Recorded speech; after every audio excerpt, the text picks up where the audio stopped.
Mon enfant, Taolé, écoute-moi. Taolé, au lieu de rechercher la richesse, choisis ce qui t'instruit. Les compatisans ne périllent pas, mais ils hériteront de la terre. Raoul et sagesse de Dieu n'est pas. Il y a les jalousies, par exemple, Yago Pondat, Nyarwa Inosa. Où est Yago? Où est Yago? Nyarwa Inosa. Aho ubwenge bw'Imana butari haba ishyari. Ishyari niryo ryakuye Yago muri iki gihugu.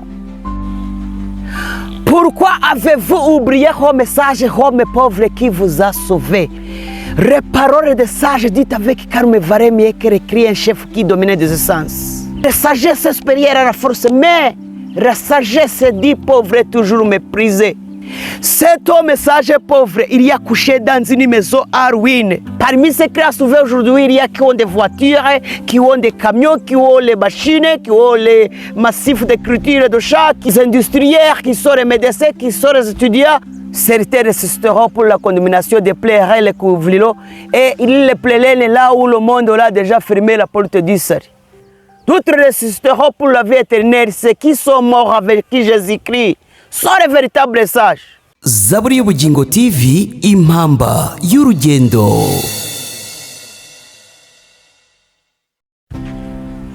Bonjour. Et comment ça va? Ça va bien? Bonjour maman. Bonjour papa. Bonjour ma fille, ma garçon, mon ami, mes amis. Bonjour. Je m'appelle Zakayo, je suis au Rwanda. Je suis évangéliste. Je suis au Rwanda, né au Rwanda, j'habite au Rwanda, Kigali. Aujourd'hui, j'essaie de parler le français parce que le français, c'est la langue principale du monde. Oh my God.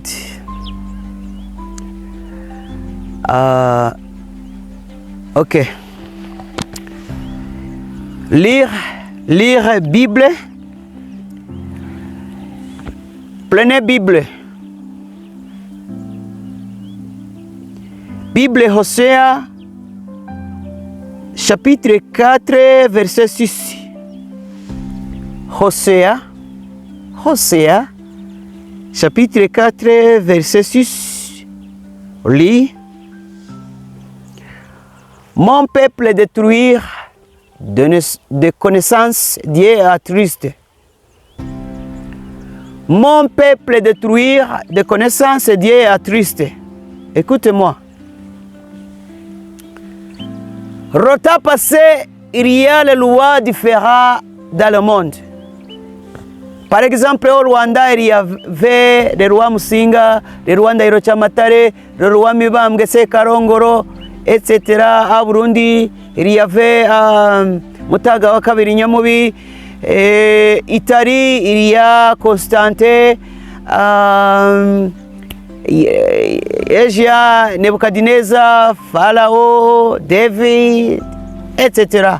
Aujourd'hui, j'essaie de parler les lois Salomon. Rota passé, le roi Salomon, c'était le roi qui a la puissance du monde. Rota passé, le roi Salomon, c'était le roi qui a sagesse. Rota passé, le roi Salomon, c'était le roi qui est intelligent. Alors, pourquoi le roi Salomon arrive à dire premièrement, mon Dieu, donne-moi sagesse? Est-ce que toi, tu connais la définition de sagesse? Est-ce que tu as sagesse? Où est sagesse? Écoute-moi. Écoute. Uyu munsi ndatambutse ubutumwa mu rurimi rw'igifaransa. Nababwiye ko Imana yamaye kwigisha mu rurimi rw'igifaransa. Kubera iki Imana yaduhaye ibyo tubwira abanyarwanda dukoresheje ururimi rw'ikinyarwanda. Hari ababashije kubyumva barabibika, ariko hari n'ababyumvise ahubwo bibahindukira nk'ibintu biri aho ngaho by'ibitabapfu nyine biri gutambuka. Bibutse ko bandi ko ari bwo bwa mbere mvuze ururimi rw'igifaransa. Ubu ndi kuvuga ururimi rw'igifaransa bwa mbere. kuva nava mu nda ya mama.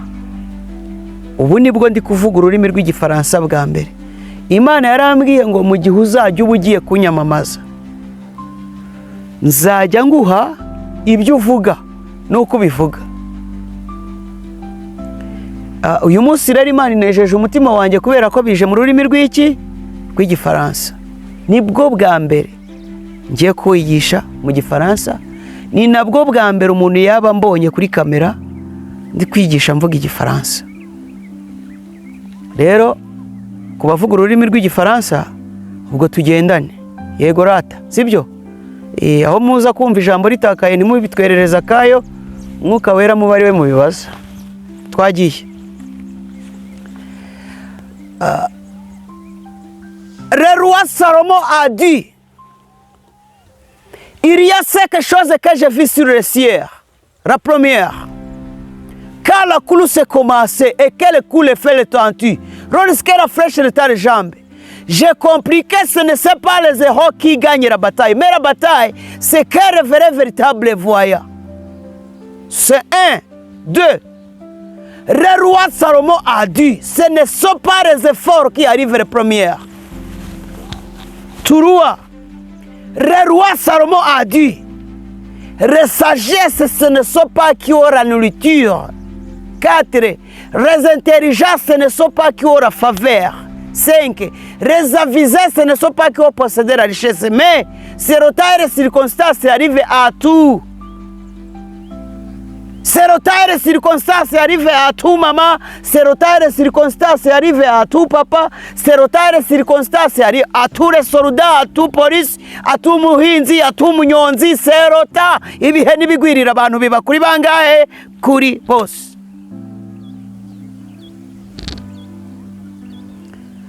J'ai vu une sagesse remarquable à Susier, selon les mots Salomon, non Zakayo. Selon les mots Salomon a dit, le temps passé. Donne un exemple. Il y avait une petite ville. Cette ville, il y avait un peu d'habitats. Cette ville fit attaquer le roi puissant. Ce roi donna ordre à ses soldats en disant assiéger cette ville et construisez pas le pas pour attaquer. Dans cette ville toujours,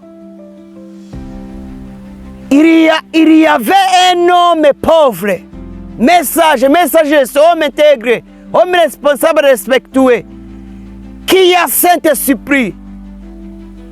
Il sera la ville, il sera la fille, il sera les garçons, il sera les mamans, il sera les papas, il sera les soldats, il sera tout. Les habitants de la ville oublieraient. Oublieraient complètement. Quand je vis cela, je suis émerveillé. La sagesse est supérieure à la force. La sagesse est supérieure à la force. Mais la sagesse dit pauvre est toujours méprisée. La sagesse dit pauvre est toujours méprisée. Kenge bw'umukene iteka burahinyurwa. Les paroles des sages dites avec calme valaient mieux que les cris un chef qui dominait des essences.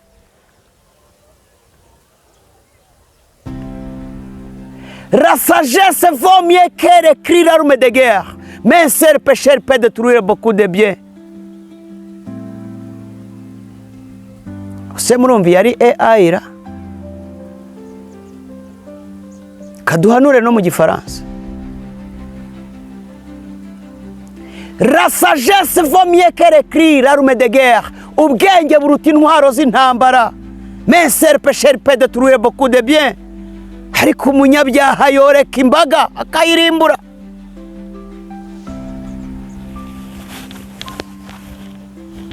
Quand les forces se levaient partir, sa sagesse disparaît. Ces cris rencontraient une pleine naissance. Allô les Rwandais, allô Burundais, allô Congolais, allô les Américains, écoutez-moi. Quand les forces se levaient partir, sa sagesse disparaît. Ces cris rencontraient une pleine naissance. mupfapfa yahagurutse agiye, iyo afashe inzira iyo ageze imbere ubwenge bwe buratakara, umuntu wese bahuye akamubonamo ubupfu.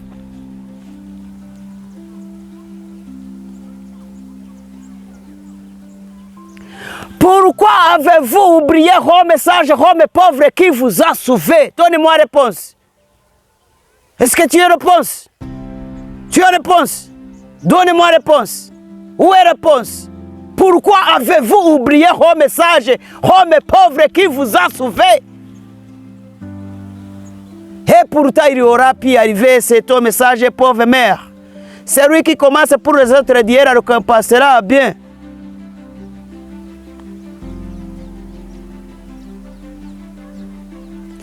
C'est un message pauvre, il y a couché dans une maison à ruine. C'est un message pauvre, il y a couché dans les marais. C'est un message pauvre, il y a couché dans les massifs de critères de chat. C'est un message pauvre, il y a couché par les autres endroits et aussi le buisson. Parmi ces classes aujourd'hui, il y a qui ont des voitures, il y a qui ont la grande maison, il y a qui ont des camions, il y a qui ont l'argent, qui ont des banques, qui ont la puissance du monde, qui sont les médecins, qui sont les étudiants, qui sont everything for now. Hasoni uribagirwa umunyabwenge w'umukene wagukijije akagukura mu rufunzo.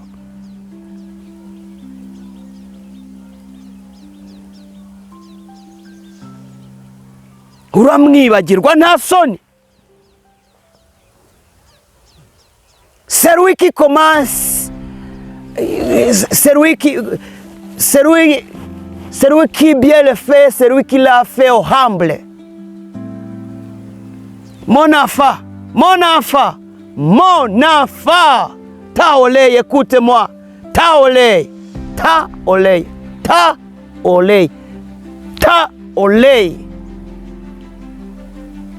Au lieu de rechercher la richesse, choisis ce qui t'instruit. Au lieu de rechercher la richesse, choisis ce qui t'instruit. Mon enfant, Taolei. Écoute. La tête du juste, c'est le Seigneur qui en fait réfugier des bénédictions.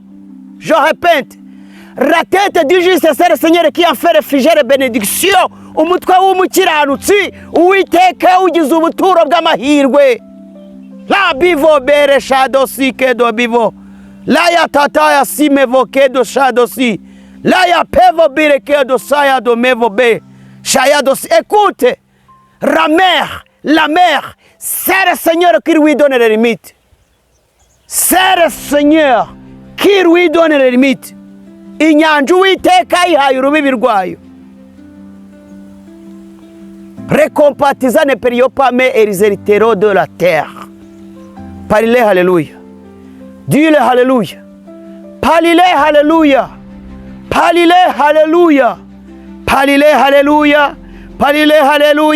Les compatisans ne périent pas mais ils hériteraient de la terre. Les compatisans ne périent pas mais ils hériteraient de la terre. Alléluia. Oh mon Dieu. Merci papa. Raoul et sagesse de Dieu n'est pas. Il y a les jalousies, par exemple, Yago Pondat, Nyarwa Inosa. Où est Yago? Nyarwa Inosa. Aho ubwenge bw'Imana butari haba ishyari. Ishyari niryo ryakuye Yago muri iki gihugu. Raoul et sagesse de Dieu n'est pas, il y a les jalousies. Raoul et sagesse de Dieu n'est pas, il y a les meurtrières. Raoul et sagesse de Dieu n'est pas, il y a les traîtres. Raoul et sagesse de Dieu n'est pas, il y a le monde tombé dans les marais. Raoul et sagesse de Dieu n'est pas, il y a les églises fermées. Raoul et sagesse de Dieu n'est pas, il y a ceux qui mangent bien des pauvres. Abaryo twabakene baba bahari. Raoul et sagesse de Dieu n'est pas, Il y a les affrontements volontaires. Il y aura le temps difficile que le monde n'a jamais connu. Il y aura le temps difficile que le monde n'a jamais connu. La personne qui triomphera sera celle qui possédait la richesse de Dieu. La personne qui triomphera sera celle qui possédait Saint-Esprit. Ntabwo uzanesha udafite ubutunzi bw'Imana muri wowe. Ntuzanesha udafite umwuka wera. La personne qui triomphera sera celle qui possédait la richesse de Dieu. La personne qui triomphera sera celle qui possédait Saint-Esprit.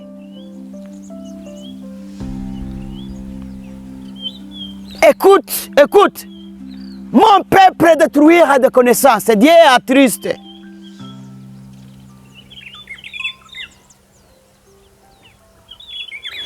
Dieu vient pour récompenser et pour punir.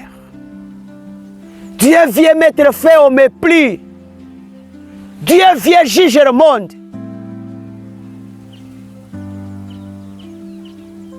Ce qui te montre que le monde est mauvais.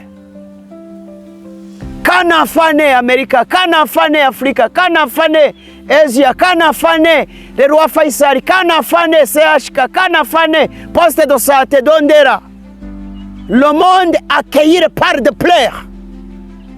Nigiki iyo umwana avutse isi mwakiriza iki samarira.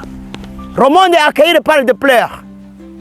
La première école que tu as connue, c'est le maternel de ta mère. Si ce que tu as appris du rêve de ta mère n'a pas instruit, alors Dieu, alors Satan, alors le monde deviennent tous tes enseignants.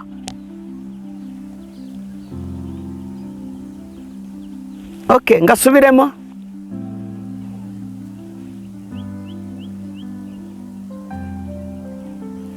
Quand enfant né, le monde accueilli par de pleurs. La première école que tu as connue, c'est le maternel de ta mère. Shuri rya mbere wiga ukivuka uryonka mu mashereka ya mama wawe. Si ce que tu as appris du maternel de ta mère n'a pas instruit, niba rero utarigishijwe n'amashereka wose mu gituza cya mama wawe, alors Dieu, Imana iraje kwigisha. Alors Satan araje kwigisha. Nshuti, alors le monde isi iraje kwigisha. Deviennent toutes tes enseignants. Abo bose uzabashobora.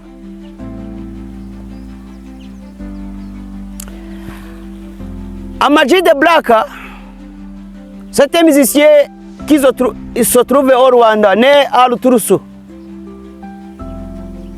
Amag the Black a une chanson écriture.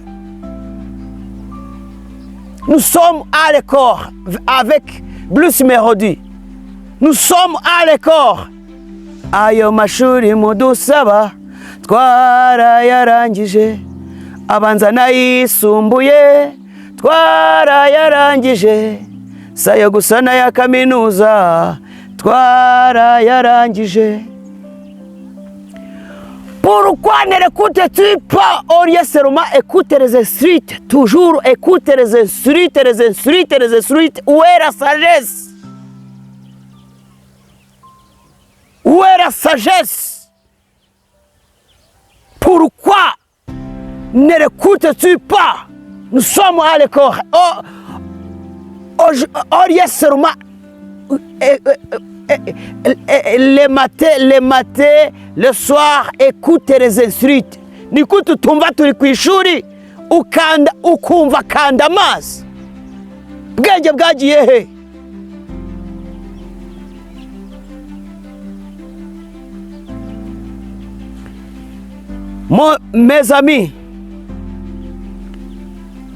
Mes amis, écoutez-moi. Il y a de l'insurrection. Il y a de l'insurrection. Misokonibiri. 1. Serviteurs ressusciteront pour la condamnation des plaies et les couvriront et ils les plaignent là où le monde aura déjà fermé la porte d'Israël. C'est 1. serviteurs resteront pour la condamnation de plaies et le couvrir et ils les plaignent là où le monde a déjà fermé la porte du sang. 2. D'autres resteront pour la vie éternelle. C'est ceux qui sont morts avec qui Jésus-Christ sont les véritables sages. Tugendane neza. Il y a des résurrections. Imizuko ni ngahe? Iyi. 1. Serviteurs resteront pour la condamnation de plaies et le couvriront. Et ils les plaignent là où le monde a déjà fermé la porte du salut. Hari icyiciro cy'abantu bazazuka. Bazukira mu nzukira. Inzukira zizababundikira. Amarira bazarira aho ngaho. Le monde aura déjà fermé la porte du salut. Isi yamaze gusudira umureko, ayo marira azashokaho. 2. D'autres resteront pour la vie éternelle. Ceux qui sont morts avec qui Jésus-Christ sont les véritables sages. Ni cy'abantu bapfuye, bapfa bizeye Yesu Kristo, bapfana bakiriho bari bafite kwera kw'Imana bagiye. Bapfana nawe baramanukana. Abo ntabwo bapfa, abo bazazukana nawe.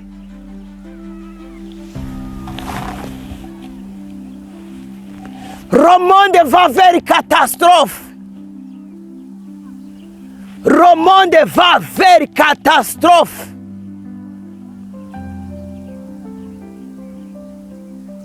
Dieu détruit le monde. Dieu détruit le monde. Hey, Dieu détruit le monde. Dieu détruit le monde. Dieu détruit le monde. Dieu prenait le fait pour détruire le monde.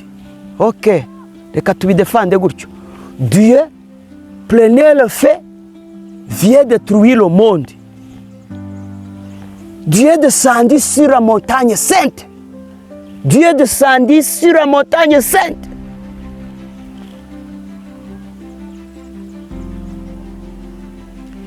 Dieu a visité les maisons des présidents. Dieu a visité les maisons de commerce. Dieu a visité les maisons de la fille qui a avorté enfant. Abakuyemo inda namwe murakabonye. Dieu a visité les meurtrières. Dieu a visité ceux qui mangent les biens des pauvres. Dieu a visité.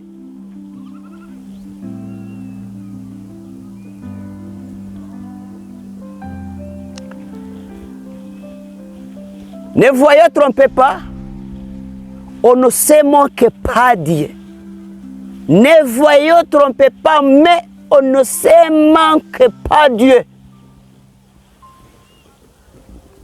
Ntibababeshye Imana ntinegurizwa izuru.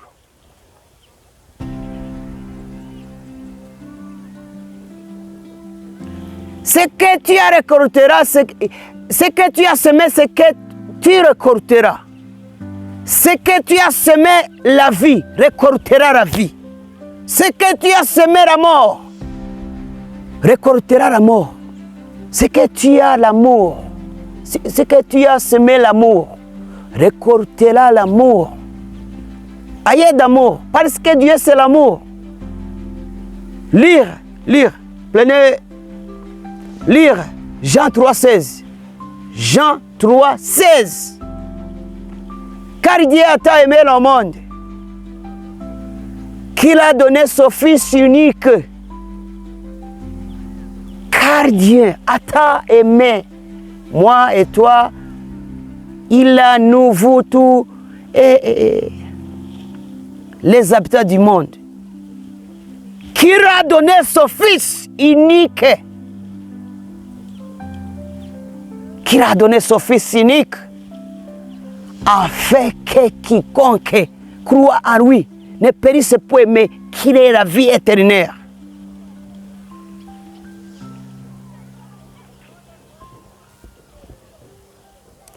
L'âme juste vers Dieu. L'âme juste vers Dieu. L'âme juste vers Dieu. Ubugingo bukiranuka nibwo buzabona Imana. La main juste vers Dieu. Alors, la main juste vers Dieu. Thank you. Merci. Je remercie vous d'écouter le message qui se trouvait la main à Dieu. J'aime chanter les chansons Donne-moi.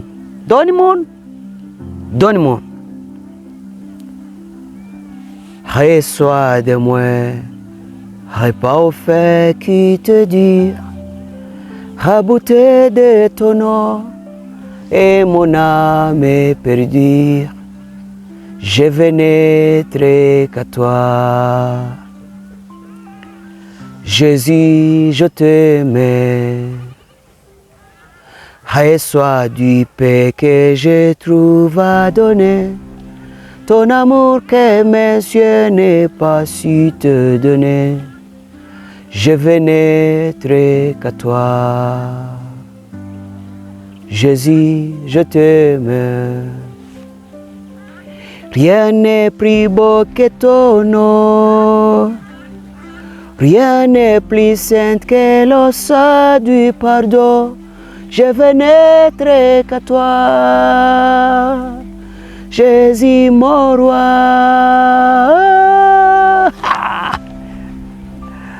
Oh mon Dieu. God bless you. God bless you. Aujourd'hui,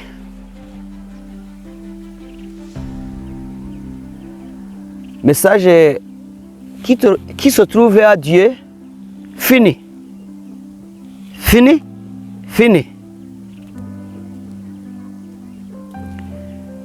Je t'aime maman, je t'aime papa, je t'aime fille, je t'aime les garçons. Moi et toi, j'ai besoin de sagesse, tu as besoin de sagesse, il a besoin. Nous besoin, vos besoins, il y a besoin de sagesse.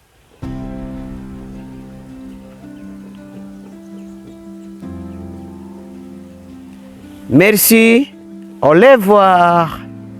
Au revoir. Au revoir. Bye bye.